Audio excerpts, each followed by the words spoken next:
Congressman Saldico na huling nanunuhol ng isang kapwa congressman para wag siyang ilaglag. Naku po, eto na nga. Di umano ha, eto papanoorin natin to ha. Grabe itong balitang ito ngayon, kakapasok lang. 2:00 ng umaga. Oo, 2:00 na po ng umaga ang aking pagbablog. At eto nga, may breaking news po tayong nakita. Grabe to. Oo, matindi itong mga matutunghayan nyo na balita. Nagkakabayaran na. Busog na naman ako. Pagkagising, burger agad. So at least yung pinanggakain ko, pinanggakain ng pamilya ko, ng lahat, galing sa mabuting pamamaraan.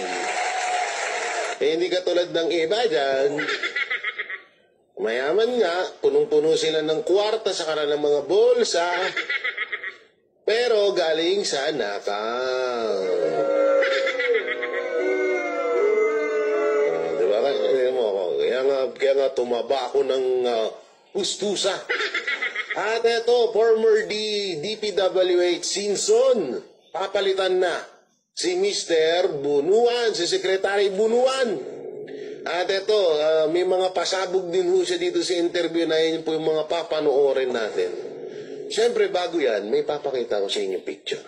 Sabi ng politiko, yan ha, nakita ko lang yan sa puso. Salamat nga pala kay P.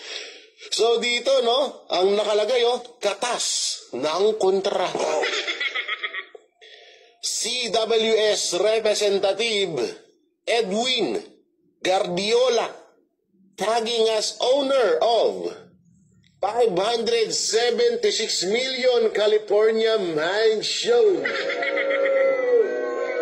Grabe. Putang ina, 500 million. Kung ina, sana all, no? 1 million nga, di pa ako nakakahawak sa palad ko. Tapos kahit nga kalating million eh. Tapos eto, 1 million, 500 million, 76 million. So, ibig sabihin, tama ang mga panaginip natin.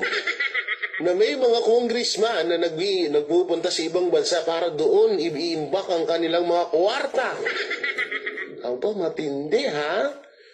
Pero mo, katas ng kontrata. Ayon yan, ayon po yan sa politiko, hindi po sa akin. Ako'y nagre-reaction video lang, nagre-reaction lamang sa mga picture na nakikita ko, mga kababayan. Grabe, laki siguro nito, no?